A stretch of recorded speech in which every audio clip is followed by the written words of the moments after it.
ठीक है, तो भाई हमने पहले सारे लेक्चर में ना कैंसर का डेफिनेशन, इंट्रोडक्शन, टाइप, क्लासिफिकेशन हमने सब डिस्कस कर लिया।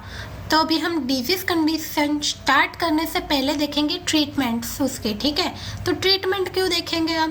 क्योंकि अगर डिजीज़ कंडीशन में हमने मैनेजमेंट में अगर कोई ट्रीटमेंट लिख दिया है तो उस ट्रीटमेंट का आपको मतलब भी तो पता होना चाहिए। तो इसलिए पहले हम इसमें ट्रीटमेंट पढ़ेंगे। ठीक है, तो ट्रीटमेंट में पहला आ गया कीमोथेरापी। ये वर्ड तो बहुत ही यूज़ होता है। ठीक है, आपने कहीं ना कहीं सुना ही होगा, ऐसा कोई भी इंसान बंदा नहीं है जिसने ये वर्ड नहीं सुना है। ठीक है, तो कीमोथेरापी क्या है भाई? डेफिनेशन है जिसको मैं डायरेक्ट ट्रांसलेट कर देती हूँ अपने तरीके से कि कीमोथेरापी है, उसमें ना मेडिसिन दिए जाते हैं आपको। ठीक है, उसमें ना कीमोथेरापी की पर्टिकुलर मेडिसिन होती है, वो सारे जो दिए जाते हैं उसको बोलते हैं कीमोथेरापी। ठीक है, जो एक ट्यूमर के साइज को डिक्रीज करती है, कम करती है और उसके साइन और सिम्टम्स से भी हमें छुटकारा दिलवाती है। ठीक है, तो ये कीमोथेरापी का मतलब आपको समझ आ गया। तो आप डेफिनेशन खुद से भी क्रिएट कर सकते हो, इसमें कोई बड़ी बात नहीं है। तो ये देखिए, ये बहुत ही सिंपल डेफिनेशन, ये मैंने अपने आप से ही बनाई है। ठीक है, तो याद कर लीजिएगा या तो फिर आप खुद से भी बना सकते हैं। तो अभी क्या आ गया? Aim of chemotherapy. Aim of chemotherapy क्या है? देखो भाई, हम पहले सीधा पॉइंट टू पॉइंट ही पढ़ सकते हैं, लेकिन ये सब ना आपको पता होना चाहिए ताकि एग्ज़ाम में ना आप ये सब लिखेंगे तो एक अच्छा वाला इम्प्रेशन आपका जनरेट होगा। ठीक है, तो इसीलिए ये मेरा पढ़ाने का मतलब एक ही मकसद है, ये सब इतना डिटेल में कि आप ना कुछ इतना सारा पढ़ोगे तब जाके आपको आधा याद रहेगा। ठीक है, मुझे तो ऐसा ही होता था भाई, बहुत सारा पढ़ते हैं तब जाके 50% याद रहता है। ठीक है, तो पहले से ही हमें ज़्यादा ही पढ़ के जाना है और ये कोई बड़ी बात नहीं है, ये सब याद करना बहुत ही ईजी है। तो कीमोथेरापी का एम क्या है? कीमोथेरापी क्यों दे रहे हैं हम? मज़े लेने के लिए नहीं ना। तो ये क्योर फॉर कैंसर, कैंसर के लिए ही दे रहे हैं, तो अपने तरीके से एम बना दे। Cure for cancer, control sign and symptoms, decrease the cancer effect. Definition वाली ही बात हो गई ना। ठीक है, अभी आ गया इसका पर्पस क्या है। पर्पस मतलब रीज़न क्या है इसका, तो वो भी वही हो गया, decrease size of tumour, control sign and maintain patient good mental health, मतलब good mental status, health status, कुछ भी लगा दो इसमें। ठीक है, हो जाएगा। पर्पस करके आप पूरा एक पेज भर सकते हैं इसमें अपना सा लगा के, कुछ अपने तरीके से लिख देने का, लेकिन रिलेटेड लिखने का। प्रोवाइड कंफर्ट, अरे भाई अभी उसका साइज ट्यूमर कम हो रहा है, साइन एंड सिम्टम्स कंट्रोल में आ गए तो अपने आप ही कंफर्टेबल हो जाएगा ना, तो लिख देने का नीचे प्रोवाइड कंफर्ट। ठीक है, हो गया। अभी कीमोथेरापी में कौन कौन लोग होते हैं, मतलब उसकी टीम क्या होती है, कौन कौन लोग मतलब होता है, टीम क्या होती है। Please don't mind my words.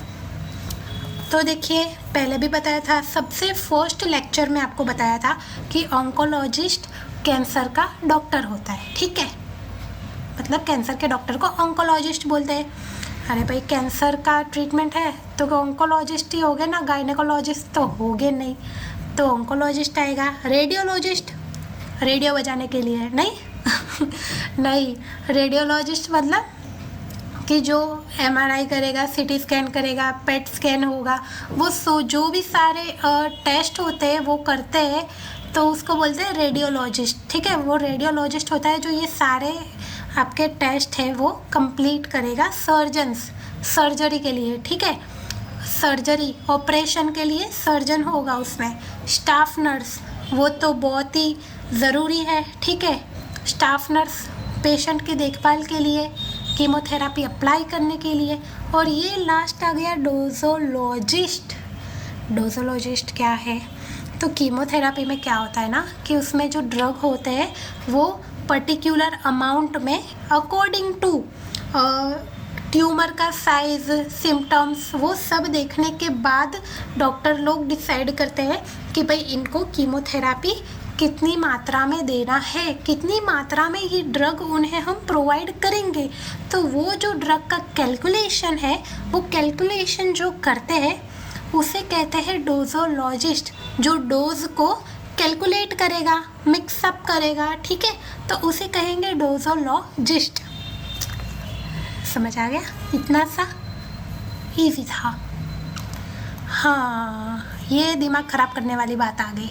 Type of chemotherapy, इसमें भी टाइप है, लेकिन ज़्यादा कुछ है नहीं इसमें, इजी है, ठीक है।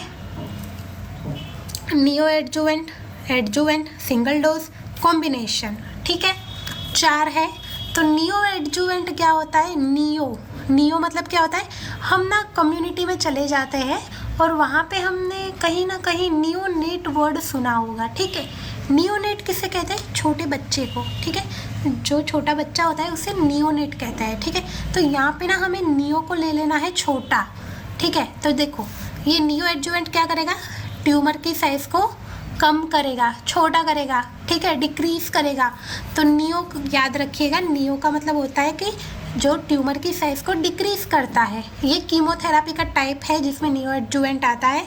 जो उसमें ड्रग होते हैं वो क्या करेंगे? ट्यूमर की साइज़ को डिक्रीज करेंगे, रिड्यूस करेंगे, छोटी बना देंगे, ठीक है। फिर आ गया एडजुवेंट। एडजुवेंट क्या है? अभी ये नियो एडजुवेंट तो दे दिया हमने, फिर साइज़ का ट्यूमर भी डिक्रीज कर लिया। फिर क्या करेंगे? हम इसमें रेडिएशन थेरापी देंगे। रेडिएशन थेरापी इसके बाद का टॉपिक है, वो भी पढ़ेंगे। ये याद रखिएगा, रेडिएशन थेरापी क्या होता है वो मैं आगे बताने वाली हूँ, ठीक है। वन टाइप ऑफ रेडिएशन मतलब जो रेस होते हैं, ठीक है, उससे ना ट्यूमर को विदाउट सर्जरी, जिससे ट्यूमर को कम करेंगे, ठीक है, उसे कहते हैं रेडिएशन थेरापी। उसमें रेडिएशन दिए जाते हैं। सिंगल डोज, नाम से ही पता चल रहा है कि भाई डोज सिंगल होगा, उसमें एक ही टाइप का ड्रग होगा। कॉम्बिनेशन में क्या होगा कि कीमोथेरेपी का ड्रग होगा, लेकिन कीमोथेरेपी के साथ साथ क्या देंगे? रेडिएशन थेरापी देंगे, हार्मोनल थेरापी देंगे, इम्यूनोथेरापी देंगे। हार्मोनल मतलब अगर बॉडी में कोई हार्मोन ज़्यादा कम हो जाए तो उसके लिए भी ड्रग्स प्रोवाइड करेंगे। हार्मोन को बैलेंस करने के लिए उसे हार्मोनल थेरापी कहेंगे।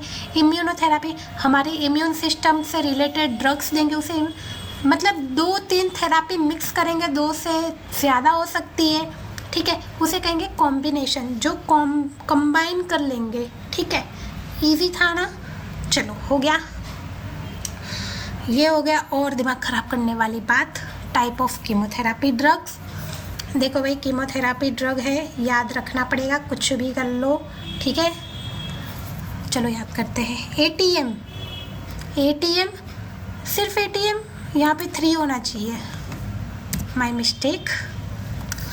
चलिए 3 एटीएम, 3 एटीएम, तो उसमें 3 क्या हो गया? 3A, तो उसमें 3A ले लेंगे, T ले लेंगे, M ले लेंगे, ठीक है।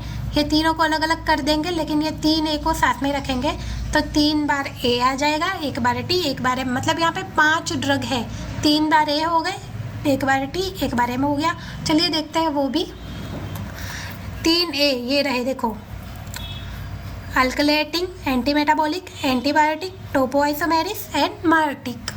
तो ये 5 ड्रग है, वो कीमोथेरेपी के ड्रग है। चलिए आइए इसका एक्शन भी आपको बताती हूँ मैं। तो ये जो अल्कलाइटिंग एजेंट है, तो वो क्या करेगा? डीएनए और आरएनए, ठीक है, उसे ना डैमेज करेगा। कैंसर सेल्स में जो डीएनए आरएनए प्रेजेंट होता है न्यूक्लियस के अंदर, उसे ना डैमेज करेगा, ठीक है। तो अल्कलाइटिंग एजेंट ये ड्रग्स का एक क्लासिफिकेशन है। तो उसमें भी सब टाइप्स है, नहीं सभी में नहीं है, ये अल्कलाइटिंग में ही सब टाइप है, टेंशन मत लीजिए। तो उसमें क्या हो गया? 2NAT, ये भी वही वाली बात हो गई, 2 बार NATE, मतलब 5 ड्रग। एल्कलाइटिंग में भी 5 ड्रग है, तो ये रहे, देखिए, नाइट्रोजन मस्ट्रेट्स, नाइट्रोसोर्सिस, एल्कलाइन सल्फेट, ट्रायोजाइन, इथिलेनामाइन, ठीक है। रट्टा मान लो, कुछ भी कर लो, याद रखना है। इनमें से 2-3 याद रहेंगे तो भी बहुत है। चलिए देखेंगे एंटी मेटाबॉलिक। तो ये क्या करेंगे? डीएनए और आरएनए को ब्लॉक करेंगे, कैंसर सेल के डीएनए आरएनए को ब्लॉक करेंगे। मेटाबॉलिक, बॉलिक ब्लॉक, बॉलिक ब्लॉक याद रह जाएगा, ठीक है। मेटाबॉलिक क्या करेगा? ब्लॉक करेगा, किसे? कैंसर सेल्स के डीएनए और आरएनए को। तो एंटी मेटाबॉलिक में 2 ड्रग आते हैं, हाइड्रोक्साइन यूरिया और मेथोट्रेक्सेट। फिर आ जाएगा एंटीबायोटिक। एंटीबायोटिक क्या करेगा? प्रोडक्शन को ही स्टॉप कर देगा, डीएनए और आरएनए को। देखिए एक और मिस्टेक, ठीक है, ये स्टॉप कर देगा प्रोडक्शन को डीएनए और आरएनए की, और ये रहे उसके जो ड्रग है, नियोमाइसिन, माइटोमाइसिन, ब्लेओमाइसिन, एक्सिनोमाइसिन,